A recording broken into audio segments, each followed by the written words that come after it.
Υπάρχει μια καμπύλη που οι περισσότεροι άνθρωποι δεν βλέπουν. Δεν εμφανίζεται στους χάρτες της ζωής, δεν διδάσκεται στα σχολεία, δεν σημειώνεται στα ημερολόγια και δεν αναφέρεται στις οικογενειακές συμβουλές. Όμως, κάποια μέρα εμφανίζεται και αλλάζει τα πάντα. Αυτή η καμπύλη εμφανίζεται συνήθως γύρω στα 60 χρόνια ζωής. Από την οπτική του κόσμου φαίνεται πως τίποτα δεν έχει αλλάξει σημαντικά. Το σώμα μπορεί να είναι πιο αργό, η καθημερινότητα πιο απλή, τα συναισθήματα πιο ήρεμα. Όμως εσωτερικά, ένας σιωπηλός άξονας αρχίζει να περιστρέφεται. Η ψυχή αλλάζει κατεύθυνση. Δεν είναι μια ξαφνική ρήξη, ούτε μια ορατή μεταμόρφωση. Είναι σαν κάτι μέσα σου να σταματά να ενδιαφέρεται για τους ίδιους στόχους. Η επιθυμία να ευχαριστείς τους άλλους διαλύεται. Η ανάγκη να αποδείξεις τον εαυτό σου ξεθοριάζει. Ακόμη και οι κάποτε επίγουσες επιθυμίες χάνουν τη δύναμή τους. Η ψυχή τότε αρχίζει να πηγαίνει προς τα πίσω, αλλά όχι σαν κάποιος που υποχωρεί. Είναι μια συμβολική επιστροφή, σαν να αναζητά κάτι που εγκαταλείφθηκε, ανάμεσα στα ερείπια της βιασύνης, ανάμεσα στις ανίποτες παραιτήσεις, ανάμεσα στα κενά που ποτέ δεν αντιμετωπίστηκαν. Ο Καρλ Γιούγκ είπε ότι το πρώτο μισό της ζωής αφιερώνεται στην οικοδόμηση του εγώ, αλλά το δεύτερο στην επιστροφή στην ψυχή. Αυτή η επιστροφή δεν είναι εύκολη. Πονάει. Γιατί στα 60 η ψυχή δεν αποδέχεται πια μάσκες. Απορρίπτει το τεχνητό. Αποθεί κάθε τι εξαναγκασμένο. Απαιτεί αλήθεια. Και η αλήθεια μερικές φορές σημαίνει να παραδεχτείς ότι πολλά απλώς τα έζησες για να επιβιώσεις. Στα 60 εμφανίζονται συχνά αισθήματα αποξένωσης, σαν η ζωή που μέχρι τότε είχε νόημα, ξαφνικά να μοιάζει με θεατρική παράσταση. Πολλοί άνθρωποι, παρά την εξωτερική τάξη, νιώθουν μια εξάντληση που δεν είναι σωματική, αλλά υπαρξιακή. Δεν είναι κατάθλιψη, είναι διάβγεια, είναι η ψυχή που λέει «είναι καιρός να αλλάξεις πορεία». Να σταματήσεις να ψάχνεις έξω αυτό που μόνο μέσα μπορεί να βρεθεί. Σε αυτή τη φάση, πολλοί επανεξετάζουν την ιστορία τους, τον γάμο, τα παιδιά, τη δουλειά, τις αποφάσεις, τις παλιές πληγές. Όλα επιστρέφουν. Αλλά όχι για να πονέσουν, για να ενσωματωθούν. Στα 60 η ψυχή λαχταρά την πληρότητα. Δεν θέλει πια ένα νέο τίτλο, ένα νέο αυτοκίνητο, ένα νέο σώμα. Λαχταρά τη σιωπή, την ειρήνη. Το να γνωρίζει ότι, παρά τα πάντα, η ομορφιά ακόμα υπάρχει. Το νόημα ακόμα υπάρχει. Κάτι ουσιαστικό ακόμα περιμένει να ανακαλυφθεί. Είναι μια περίοδος συμβολικού καθαρισμού. Ώρα να ανοίξεις τα εσωτερικά συρτάρια, να πετάξεις τους κληρονομημένους φόβους, να συγχωρήσεις εκείνους που ποτέ δεν ήξεραν πώς να αγαπήσουν πραγματικά, να αφήσεις την ανάγκη να είσαι πάντα δυνατός, να κοιτάξεις τον καθρέφτη και να αναγνωρίσεις επιτέλους τον εαυτό σου, χωρίς μάσκα, χωρίς μακιγιάζ, χωρίς ψέματα. Όποιος διαβεί αυτή την πύλη με θάρρος, ανακαλύπτει κάτι σπάνιο. Ανακαλύπτει ότι η ψυχή δεν γερνά. Απλώς επιστρέφει στην πιο καθαρή της κατάσταση. Και αυτό που φαινόταν σαν το τέλος, αποδεικνύεται να είναι η αρχή ενός νέου τρόπου ζωής, βαθύτερου, ελαφρύτερου, πιο αληθινού. Αυτό είναι το μυστικό που σχεδόν κανείς δεν λέει. Η καμπύλη που κανείς δεν δείχνει. Όμως για όσους ακούν την ψυχή τους, γίνεται ο δρόμος της επιστροφής στο σπίτι. Κάποιοι ονομάζουν αυτή την περίοδο ωριμότητα, άλλοι γερατιά. Αλλά υπάρχει κάτι πέρα από τις λέξεις. Στα 60 το σώμα μοιάζει να επιβραδύνει, αλλά στην ψυχή συμβαίνει μια σιωπηλή επιτάχυνση. Σαν όλα όσα αναβλήθηκαν να απαιτούν τώρα τον χώρο τους. Σαν τα ανοιχτά ζητήματα της ζωής να ψιθυρίζουν απαλά. Τώρα είναι η στιγμή. Το περίεργο είναι, αυτή η κίνηση δεν συμβαίνει έξω. Συμβαίνει στο αόρατο. Μια μέρα, χωρίς προφανή λόγο, ξυπνάς και νιώθεις πως κάποια ρούχα δεν έχουν πια νόημα. Ότι κάποιες συζητήσεις είναι βαρετές. Ότι όσα κάποτε σε έκαναν περήφανο, τώρα σε βαραίνουν. Η ψυχή αρχίζει να κάνει ερωτήσεις. Τι με κινεί ακόμα? Τι έχει απομείνει από εμένα που δεν έχει μολυνθεί από προσδοκίες? Τι θα έκανα αν δεν χρειαζόταν πια να αρέσω σε κανέναν? Αυτές οι ερωτήσεις δεν εμφανίζονται τυχαία. Βλασταίνουν σαν σπόροι ενός νέου κύκλου. Γιατί στα 60 ο χρόνος δεν μετριέται πια ποσοτικά, αλλά ποιοτικά. Η επιτακτικότητα δεν έρχεται απ' έξω, αλλά από την ψυχή. Ο Καρλ Ιούγκ πίστευε ότι μετά τη φάση της προσαρμογής και της κατάκτησης, η ψυχή ζητά επανένωση. Αυτό συμβαίνει μόνο όταν υπάρχει χώρος για να δεις το ξεχασμένο. Η σκιά, όπως την αποκαλούσε, αρχίζει να απαιτεί παρουσία. Η σκιά δεν είναι κάτι κακό. Είναι απλώς αυτό που αποκλείστηκε από την ιστορία. Αυτό που δεν μπόρεσες να ζήσεις, που έπρεπε να βάλεις στην άκρη για να ταιριάξεις. Το πληγωμένο παιδί, τα αρχιοθετημένα όνειρα, την παραμελημένη διαίσθηση. Στα 60 όλα αυτά επιστρέφουν. Και όχι ως βάρος, αλλά ως δυνατότητα. Δεν είναι σπάνιο σε αυτή τη φάση να νιώσεις την ξαφνική επιθυμία να αλλάξεις πορεία. Να αρχίσεις να σπουδάζεις ξανά. Να βάλεις τέλος σε τοξικές σχέσεις. Να ξεκινήσεις από την αρχή, εκεί που κάποτε φαινόταν αργά. Γιατί? Επειδή ο χρόνος της ψυχής δεν μετριέται με ρολόι. Ακολουθεί το εσωτερικό κάλεσμα. Η ψυχή, όταν αναγνωρίσει ότι υπάρχει ακόμα ζωή παρά τις μάχες, προσπαθεί ξανά. Θέλει να προσπαθήσει ξανά. Δεν θέλει να σπαταλήσει τα υπόλοιπα χρόνια σε ψέματα. Γι' αυτό τόσες πολλές γυναίκες ανθίζουν σε αυτή τη φάση της ζωής. Σταματούν να ζητούν συγγνώμη. Σταματούν να απαλύνουν τη δύναμή τους. Σταματούν να ζητούν άδεια απλώς για να υπάρχουν. Η ομορφιά που γεννιέται στα 60 δεν έχει να κάνει με την εξωτερική εμφάνιση. Έχει να κάνει με την ελευθερία, την αλήθεια, την πληρότητα. Είναι μια ομορφιά που ενοχλεί όσους ζουν ακόμα στην επιφάνεια, γιατί είναι πολύ αυθεντική, πολύ ήρεμη, πολύ αληθινή. Όποιος την έχει, δεν έχει πια τίποτα να αποδείξει. Ίσως να νιώθεις κάπου μέσα σου ότι έχεις φτάσει σε αυτή την καμπύλη, ότι δεν αναγνωρίζεις πλέον τον εαυτό σου στους παλιούς ρόλους, ότι υπάρχει μια επιθυμία να πας βαθύτερα, να φροντίσεις ότι πραγματικά μετράει. Να πεις όχι χωρίς ενοχή. Να πεις ναι με την καρδιά. Αυτή η όθηση δεν είναι εγωισμός. Είναι ένα ξύπνημα, η αρχή μιας νέας φάσης, στην οποία δεν ζεις πια για τους άλλους, αλλά από τον εαυτό σου. Και όποιος αποδέχεται με θάρρος αυτό το σημείο καμπής, ανακαλύπτει κάτι σπάνιο. Την ειρήνη του να είσαι απλά ο εαυτός σου, χωρίς φόβο. Γιατί η ψυχή επιτέλους μπορεί να αναπνέει ξανά στον δικό της ρυθμό. Υπάρχει κάτι που σχεδόν κανείς δεν λέει φωναχτά, αλλά πολλοί το αισθάνονται όταν φτάνουν σε αυτό το σημείο της ζωής. Το συναίσθημα ότι έζησαν όλη τους τη ζωή για τους άλλους. Για τα παιδιά, τον σύντροφο, την οικογένεια, τη δουλειά, τα κοινωνικά καθήκοντα, όλα αυτά κατέλαβαν τόσο πολύ χώρο που τώρα γίνεται αισθητό ένα κενό, ένας ακατοίκητος χώρος. Και ακριβώς σε αυτόν τον χώρο αρχίζει να κινείται η ψυχή. Δεν θέλει πλέον να είναι χρήσιμη, θέλει να είναι αυθεντική. Αυτό μπορεί να φαίνεται παράξενο σε έναν κόσμο που εκτιμά την παραγωγικότητα. Όμως η ψυχή δεν είναι εδώ για να είναι παραγωγική. Είναι εδώ για να είναι ολόκληρη. Και στα 60 της μοιάζει να λέει «Εκπλήρωσα όλες τις εντολές. Τώρα είναι η σειρά μου». Αυτή η αντιστροφή των αξιών μπορεί να είναι τρομακτική. Τρομακτική γιατί κανείς δεν σε έχει προετοιμάσει για αυτήν.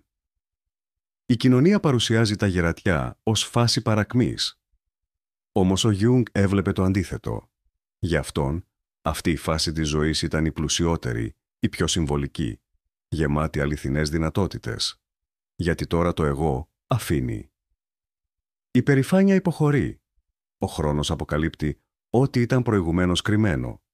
Συχνά σε αυτή τη φάση επιστρέφουν έντονες αναμνήσεις. Από την παιδική ηλικία, σημαντικά πρόσωπα, τόποι γεμάτοι νοσταλγία. Αλλά δεν είναι μόνο νοσταλγία. Είναι σημάδι ότι η ψυχή αναδιοργανώνει τα αρχεία της. Θέλει να καταλάβει τι ακόμα πονάει, τι έμεινε αναπάντητο, τι ακόμα ζει. Και γι' αυτό καλεί τη σιωπή. Η ψυχή δεν φωνάζει αυτή τη στιγμή. Αναστενάζει. Αναπνέει ήσυχα. Ψιθυρίζει ανάμεσα στις γραμμές της καθημερινότητας, στα επαναλαμβανόμενα όνειρα, στα απρόσμενα συναισθήματα, στις ανεξήγητες λαχτάρες. Αρχίζεις να συνειδητοποιείς ότι κάποιοι άνθρωποι δεν έχουν πια νόημα. Ότι κάποιες απόψεις δεν σε αγγίζουν πια. Ότι κάποιοι πόνοι δεν σε ορίζουν πλέον. Είναι σαν η ψυχή να αποκτά αυτονομία. Σαν να λέει «Τώρα οδηγώ εγώ, αλλά γι' αυτό πρέπει να ακούσεις».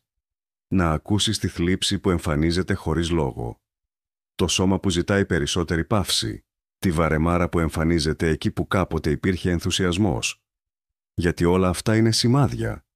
Ενδείξεις ότι μια αλλαγή βρίσκεται σε εξέλιξη. Και αυτή η αλλαγή δεν είναι επιφανειακή. Είναι δομική. Γκρεμίζει την εικόνα, διαλύει τους ρόλους και σε φέρνει αντιμέτωπο με κάτι που ίσως απέφευγες όλη σου τη ζωή. Τη δική σου αλήθεια. Σε αυτή τη στιγμή, πολλοί άνθρωποι βρίσκουν επιτέλους την πνευματικότητα. Όχι ως δόγμα, αλλά ως εμπειρία, ως κατάσταση παρουσίας, ως βαθιά αίσθηση. Ο Γιούγκ είπε: «Κανείς δεν φωτίζεται φανταζόμενος όντα φωτός, αλλά συνειδητοποιώντας το ίδιο του το σκοτάδι». Και στα 60 αυτή η φράση αποκτά νέο βάρος. Γιατί το σκοτάδι εδώ δεν είναι εχθρός. Είναι μετάβαση. Είναι η μήτρα στην οποία κάτι νέο αρχίζει να αναπτύσσεται. Και αυτό που φαινόταν μοναξιά αποδεικνύεται συνάντηση. Συνάντηση με το ουσιώδες. Συνάντηση με αυτό που ήταν πάντα εκεί και απλώς περίμενε να γίνει αποδεκτό. Είναι ενδιαφέρον να παρατηρείς πως στα 60 αλλάζει το νόημα των λέξεων. Ο χρόνος, για παράδειγμα, δεν σημαίνει πια βιασύνη, σημαίνει παρουσία. Δεν μετράς τις ημέρες με βάση τα καθήκοντα που ολοκληρώθηκαν, αλλά με το βάθος των στιγμών, την αλήθεια που κατοικεί σε κάθε χειρονομία, την ειρήνη που βρίσκεται στις παύσεις. Ακόμα και η αγάπη αλλάζει στα 60. Πάβει να είναι προσδοκία, πάβει να είναι φαντασία και γίνεται συνειδητή απόφαση. Δεν αγαπάς πια για να συμπληρώσεις κάτι, αλλά για να συνοδεύσεις. Η αγάπη δεν χρειάζεται πια να επιδεικνύεται.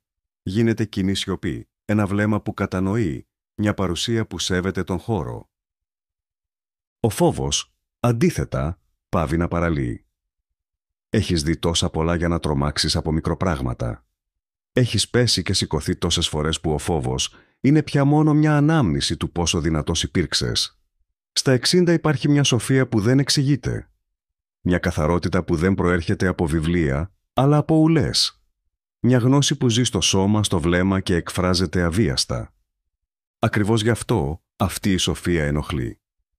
Ενοχλεί εκείνους που ακόμα ζουν στο θέατρο του εγώ, που συγχέουν την αξία με την εμφάνιση, που εξισώνουν την ιώτη με τη δύναμη, χωρίς να αντιλαμβάνονται ότι η ώριμη ψυχή γίνεται γόνιμο έδαφος για νέες δημιουργίες.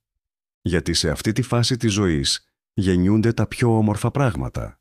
Οι πιο βαθιές ιστορίες, οι πιο ειλικρινείς συμβουλές, οι παύσεις που θεραπεύουν. Αλλά μόνο ό,τι τόλμησε να πεθάνει μπορεί να ξαναγεννηθεί. Στα 60 πολλά πράγματα πρέπει να πεθάνουν. Η ανάγκη για αναγνώριση, η ψευδαίσθηση του ελέγχου, η συνήθεια να θέλεις να σώσεις τους πάντες, η πίεση να είσαι τέλειος. Και όταν όλα αυτά πεθάνουν, συμβαίνει κάτι εξαιρετικό. Αρχίζεις να αναπνέεις διαφορετικά. Σαν η ψυχή, μετά από δεκαετίες στενότητας, να ανοίγει ένα παράθυρο και από αυτή την εσωτερική πλευρά όλα φαίνονται πιο ζωντανά, πιο ευαίσθητα, πιο αληθινά. Γι' αυτό πολλοί άνθρωποι σε αυτή τη φάση νιώθουν την ανάγκη να γράψουν, να ζωγραφίσουν, να περπατήσουν μόνοι, να μάθουν ξανά, να διαλογιστούν, να ταξιδέψουν, όχι για να δουν τόπους, αλλά για να βιώσουν τον εαυτό τους σε άλλους τόπους. Η ψυχή επιθυμεί την έκφραση. Θέλει να βγει από τη στενότητα. Θέλει να φανερωθεί. Όχι για τους άλλους, αλλά για τον εαυτό της. Και κάθε βήμα σε αυτόν τον δρόμο είναι ένα είδος θεραπείας. Μια θεραπεία που δεν έρχεται από φάρμακα, αλλά από τη συμφιλίωση με τον προσωπικό χρόνο. Δεν θέλεις πια να επιστρέψεις στο παρελθόν, ούτε να τρέξεις στο μέλλον. Θέλεις απλώς να είσαι εδώ, πλήρης, παρόν. Και αυτή είναι η πιο όμορφη μορφή σοφίας. Να είσαι στο παρόν, με όλο σου το είναι, χωρίς να κρύβεις τίποτα, χωρίς να απολογείσαι για το πόσο καιρό πήρε, χωρίς να ζητάς άδεια για να ξαναρχίσεις. Υπάρχει μια εσωτερική εποχή που ανθίζει μόνο μετά τα 60. Δεν μοιάζει με την άνοιξη της νιώτης, γεμάτη βιασύνη και υποσχέσεις. Είναι μια πιο ήσυχη, πιο ώριμη άνοιξη, που γεννήθηκε από ρίζες που επιβίωσαν από πολλές καταιγίδες. Και γι' αυτό, όταν ανθίζει, ανθίζει με αλήθεια. Αυτή η εποχή έχει διαφορετικό ρυθμό. Δεν ζητά πολλά από το σώμα, αλλά απαιτεί πολλά από την ψυχή. Σε προσκαλεί να επανεξετάσεις τα σιωπηρά συμβόλαια της ζωής, τις καταπιεσμένες σιωπές, τις επώδυνες παραχωρήσεις, τις υποσχέσεις που δόθηκαν στο είδωλο της παιδικής ηλικίας. Είναι μια περίοδος συμφιλίωσης με την προσωπική ιστορία. Αλλά σε αντίθεση με το παρελθόν, τώρα δεν υπάρχουν κατηγορίες. Υπάρχει συμπόνια. Δεν κατηγορείς πια τον εαυτό σου για ό,τι έκανες λάθος. Το αποδέχεσαι, το κατανοείς και αγκαλιάζεις τις παλιές εκδοχές του εαυτού σου με την τρυφερότητα εκείνου που ξέρει ότι έκανε το καλύτερο που μπορούσε, με ό,τι είχε τότε στη διάθεσή του. Αυτή η κατανόηση δεν είναι παθητική, είναι απελευθερωτική. Γιατί μόνο όποιος συγχωρεί πραγματικά τον εαυτό του μπορεί να προχωρήσει με ελαφρότητα. Και η ελαφρότητα γίνεται αναγκαιότητα στα 60. Όχι μια επιφανειακή ελαφρότητα που προσποιείται ότι τίποτα δεν πονά, αλλά μια συνειδητή ελαφρότητα που αποδέχεται πως ο πόνος είναι παρόν, αλλά δεν κυριαρχεί πλέον. Πως η επιθυμία υπάρχει, αλλά δεν βαραίνει πια. Πως η απουσία είναι εκεί, αλλά δεν παραλύει. Ο Γιούγκ έβλεπε αυτή τη διαδικασία ως μια καθυστερημένη εξατομίκευση. Είναι σαν η ψυχή, μετά από όλα τα χρόνια που προσαρμοζόταν στον κόσμο, να λέει «Τώρα θέλω να βρω τον εαυτό μου». Και αυτή η έβρεση είναι το πιο όμορφο, γιατί είναι ήσυχη, βαθιά, αληθινή. Δεν χρειάζεται κοινό, ούτε έγκριση, ούτε εξήγηση. Είναι απλώς μια επιστροφή. Στα 60, αυτή η επιστροφή φαίνεται σε μικρές κινήσεις. Έναν περίπατο χωρίς προορισμό, ένα βιβλίο που προκαλεί δάκρυα, ένα παλιό τραγούδι που φέρνει πίσω ξεχασμένες αναμνήσεις, ένα ηλιοβασίλεμα που ξαφνικά φαίνεται καινούριο, μια επανένωση με κάποιον που εδώ και καιρό ζει μέσα σου. Η ψυχή αρχίζει να συγκινείται από τα απλά πράγματα, όχι γιατί έγινε υπερβολικά ευαίσθητη, αλλά γιατί επιτέλους είναι ακάλυπτη, χωρίς τόσες πανοπλίες, χωρίς τόσο φόβο για το συναίσθημα. Αυτή η ευαισθησία δεν είναι αδυναμία. Είναι εξευγενισμένη δύναμη. Είναι το αποτέλεσμα όλων όσων έζησες, ξεπέρασες, ένιωσες βαθιά. Και ταυτόχρονα είναι η πύλη προς εκείνη τη σπάνια σοφία. Αυτή που δεν θέλει να διδάξει, αλλά να εμπνεύσει. Στα 60 δεν χρειάζεται να πείσεις κανέναν. Απλώς ζεις με αλήθεια, με αξιοπρέπεια, με παρουσία. Και αυτή η παρουσία αγγίζει τα παιδιά, τα εγγόνια, τους φίλους, ακόμη και τους άγνωστους. Γιατί όταν μια ψυχή γίνεται ολόκληρη, φωτίζει ήσυχη, κόκκυρη, φωτίζει τα πάντα γύρω της. Υπάρχει μια ομορφιά που εμφανίζεται μόνο όταν η βιασύνη έχει φύγει. Φαίνεται στις γραμμές του προσώπου, στις παύσεις της ομιλίας, στα μάτια που έχουν δει πολλά και όμως εξακολουθούν να μαγεύονται. Είναι μια ομορφιά χωρίς μακιγιάζ, χωρίς πλαίσια, χωρίς κόπο και γι' αυτόν ακριβώς τον λόγο η πιο σπάνια. Αυτή η ομορφιά δεν φωνάζει, λάμπει, δεν επιβάλλεται, παραμένει. Και όποιος την έχει, συχνά δεν το γνωρίζει, επειδή πέρασε μια ζωή προσπαθώντας να προσαρμοστεί σε πρότυπα που δεν αναγνώρισαν ποτέ το φως του. Στα 60 αυτή η μορφή ομορφιάς αρχίζει να αποκαλύπτεται. Εμφανίζεται όταν σταματάς να μάχεσαι με τον χρόνο, όταν πάβεις να αναζητάς επιβεβαίωση στους καθρέφτες των άλλων, όταν συνειδητοποιείς πως η ιστορία σου, με όλους τους πόνους και τις αποφάσεις της, αξίζει να γιορταστεί. Αυτή η ομορφιά εκδηλώνεται στη γυναίκα που περπατά μόνη και δεν αισθάνεται μοναξιά, στον άντρα που κλαίει σιωπηλά και δεν το θεωρεί αδυναμία, στη φωνή που μπορεί να σωπάσει χωρίς να ακυρωθεί, στην απόφαση που δεν χρειάζεται εξήγηση, στην αγάπη που δεν απαιτεί τίποτα. Σε εκείνο το σημείο, η ψυχή βρίσκει τη δική της γλώσσα και αυτή η γλώσσα είναι η παρουσία. Αρχίζεις να αισθάνεσαι τι σημαίνει να είσαι πραγματικά παρόν. Τη διαφορά ανάμεσα στο να ακούς και στο να ακούς με την καρδιά. Ανάμεσα στο να μιλάς και στο να λες κάτι αληθινά σημαντικό. Οι σχέσεις επίσης αλλάζουν. Απομακρύνεσαι φυσικά από ό,τι σε εξαντλεί. Πλησιάζεις ό,τι σε θρέφει. Και όταν δεν υπάρχει πια κανείς γύρω σου, ανακαλύπτεις ότι έμαθες να κρατάς συντροφιά στον εαυτό σου. Αυτό είναι ελευθερία. Όταν η μοναξιά δεν σημαίνει πλέον απουσία, αλλά παρουσία του εαυτού. Όταν η σιωπή δεν είναι πια άβολη, αλλά γίνεται καταφύγιο. Όταν ο χρόνος δεν μετριέται πια, αλλά γίνεται χώρος. Χώρος για ανάσα, για ανάμνηση, για αίσθηση, για ένα πιο ελαφρύ είναι. Στα 60 καταλαβαίνεις ότι δεν χρειάζεται πια να εξηγείς τον εαυτό σου. Απλώς είσαι. Και όποιος σε βλέπει, μένει. Όποιος δεν σε βλέπει, Φεύγει. Αλλά αυτό δεν σε πληγώνει πια. Γιατί ξέρεις, μια ψυχή μπορεί να την αναγνωρίσει μόνο μια ξύπνια ψυχή. Και σε αυτή τη σιωπηλή, άφωνη αναγνώριση υπάρχει η πιο αληθινή σύνδεση. Μια σύνδεση που δεν δεσμεύει, δεν απαιτεί, δεν ελέγχει. Μια σύνδεση που απλώς αποδέχεται, σαν μια συνάντηση ανάμεσα σε καθρέφτες, σαν ένας χορός ανάμεσα σε σιωπές, σαν η βεβαιότητα ότι παρά τα πάντα, μια ζωή στην πληρότητα είναι ακόμα δυνατή. Όταν η ψυχή αλλάζει κατεύθυνση, όλα όσα ήταν κρυμμένα αρχίζουν να αναδύονται, μερικές φορές σαν ένα απαλό αεράκι, μερικές φορές σαν μια εσωτερική δόνηση, αλλά έρχεται πάντα με μια πρόσκληση. Να είσαι επιτέλους αυτό που είσαι, χωρίς φόβο. Και αυτό απαιτεί απελευθέρωση. Απελευθέρωση των παλιών εκδοχών, των ιστοριών που οι άλλοι είπαν για σένα, της πίεσης να είσαι χρήσιμος, παραγωγικός, θαυμαστός, τέλειος. Στα 60 δεν έχει σημασία τι κάνεις, αλλά τι αισθάνεσαι ενώ το κάνεις. Είναι η πρόθεση πίσω από την πράξη. Είναι η ψυχή πίσω από τη λέξη. Αρχίζεις να καταλαβαίνεις ότι πολλά από τα μεγαλύτερα μαθήματά σου ήρθαν μέσα από τον πόνο. Όχι από τον ίδιο τον πόνο, αλλά από τον τρόπο που τον έζησες. Από τις αποφάσεις που πήρες ενώ ήσουν πληγωμένος. Από τις στιγμές σιωπής όταν όλα φώναζαν για φασαρία. Από τα όρια που έθεσες αφού είχες παραχωρήσει πάρα πολλές φορές. Αυτό το αόρατο ρεπερτόριο είναι που σε στηρίζει τώρα. Δεν φαίνεται σε πτυχία ή δημόσιους επένους, αλλά στον τρόπο που σηκώνεσαι το πρωί, στον τρόπο που κοιτάς εκείνους που αγαπάς, στον τρόπο που συγχωρείς, χωρίς επιτίδευση. Η ψυχή, όταν ωριμάζει, μαθαίνει να εμπιστεύεται, όχι πια τους άλλους, αλλά τον εαυτό της. Αναγνωρίζει σημάδια που πριν αγνοούσε. Νιώθει το σώμα με μεγαλύτερη επίγνωση. Σέβεται τους εσωτερικούς κύκλους. Ξέρει πότε να σιωπά και πότε να μιλά. Ακόμη και με τρέμουλο. Αυτό δεν είναι αδυναμία, είναι είναι σοφία.